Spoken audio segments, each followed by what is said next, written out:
आज पशुपति पारस का अंदाज अलग है। चिराग पासवान अमित शाह के साथ गए, उनके पैर भी उन्होंने छुए।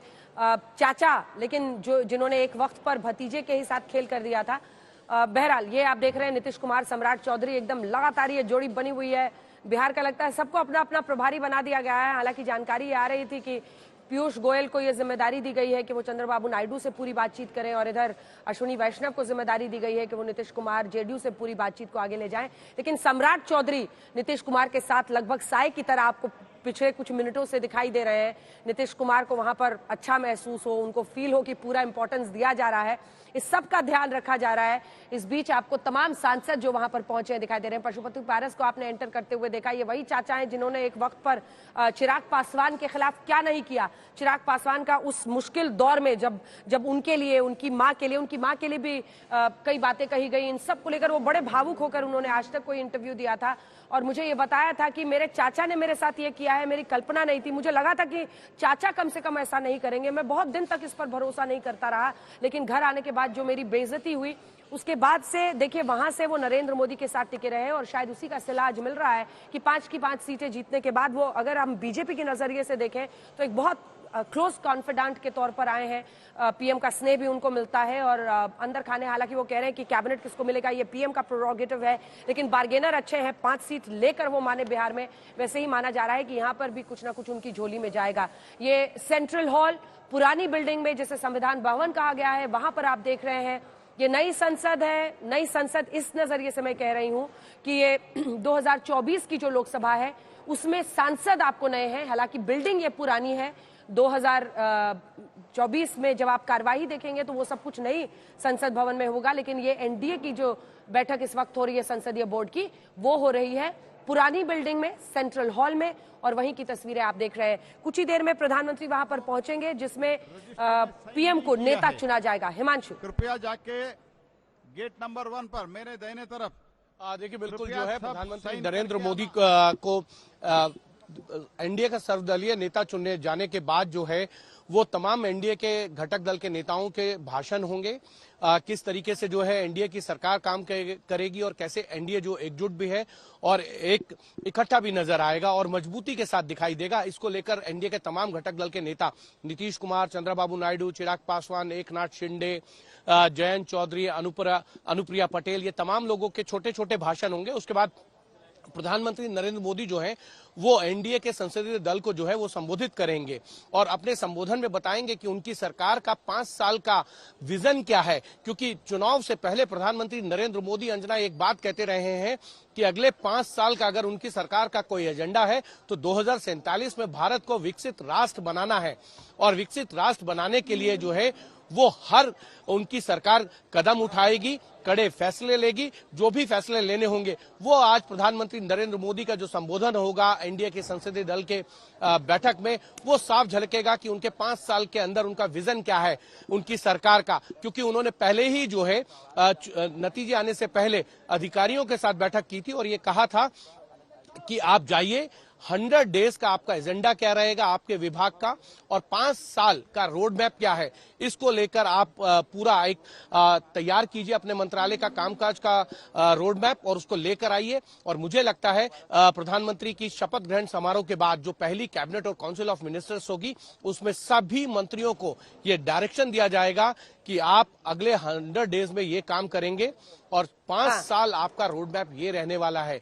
ये सरकार का ये कह सकते हैं कि एक तरीके से उनका निशाना होगा कि 5 साल में किस तरीके से ग्रोथ को लेकर जाना है। मैंने खुद जो है निर्मला सीतारमण से एक बार अगर पूरी तस्वीर अपने दर्शकों को समझा दे संसद भवन के नजरिए से हिमांशु, तो देखिए आज सबकी नजर इसी बात पर होगी कि 9 जून को अगर प्रधानमंत्री शपथ लेते हैं तो उनके साथ कैबिनेट में कौन कौन होगा। 2014 24 मंत्री बने थे जिनमें से 20 मंत्री जो है वो मौजूदा मतलब बीजेपी के थे। और ये मैं वो शपथ बता रही हूं, मैं मंत्री बता रही हूं जिन्होंने पीएम के साथ शपथ ली थी उस दिन। उसके बाद जो नॉन बीजेपी थे 4, उनमें से एक हरसिमरत कौर बादल थी शिरोमणि अकाली दल की, रामविलास थे एलजेपी की तरफ से, टीडीपी की तरफ से अशोक गजपति राजू थे, शिवसेना की तरफ से उस वक्त अनंत गीते थे। फिर एमओएस लीजिए, 10 के 10 बीजेपी के, 2019 पर आइए तो जब 25 लोगों ने उस वक्त मंत्री पद की शपथ ली थी पीएम के साथ, 22 भारतीय जनता पार्टी के थे और नॉन बीजेपी 3 थे, रामविलास एलजेपी के, शिरोमणि अकाली दल के हरसिमरत कौर, शिवसेना से अरविंद सावंत।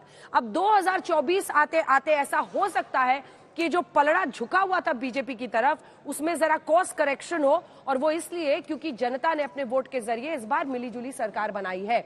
हम आपको दिखा रहे थे तस्वीरें, जैसे ही वो तस्वीरें फिर से आएंगी, क्योंकि सामने की कतार में आप देख रहे हैं हर पार्टी के नेता, जिसमें रक्षा मंत्री अब नहीं, राजनाथ सिंह, उनको क्या मिलता है नहीं मिलता है सब अभी तो बरकरार है। वैसे वो रक्षा मंत्री उनको कहा जा सकता है, इस्तीफा दे दिया है, लेकिन प्रधानमंत्री ने इस्तीफा दिया, पर उन्होंने कहा कि यू कंटिन्यू। और इसीलिए बैठक में इसकी बीते दिन भी रिव्यू मीटिंग हुई थी सरकार की तरफ से, जिस पर कामकाज पर, गर्मी का जो हीट स्ट्रोक चल रहा है उस पर चर्चा हुई थी। बहरहाल अनुप्रिया पटेल, एकनाथ शिंदे, जीतन राम मांझी, ये सामने वाली रो देखिए, क्योंकि यहीं पर गठबंधन के वो बड़े बड़े साथी हैं जिनके साथ बीजेपी को इस बार एक समन्वय साधना है और ये तय करना है कि उनको खुश भी रख पाए, क्योंकि इसी से तय होगा कि सरकार किस तरह से चलती है।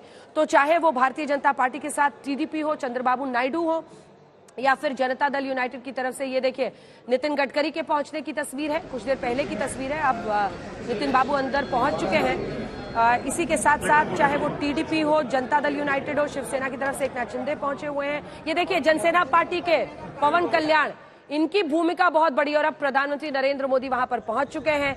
एक ऐसा शख्स जो लगभग 6 दशक के बाद एक नया रिकॉर्ड बनाता हुआ, आज जब एनडीए के नेता के तौर पर नरेंद्र मोदी के चेहरे पर मुहर लगेगी और एक बार फिर तीसरी बार प्रधानमंत्री नरेंद्र मोदी ही बनने वाले हैं।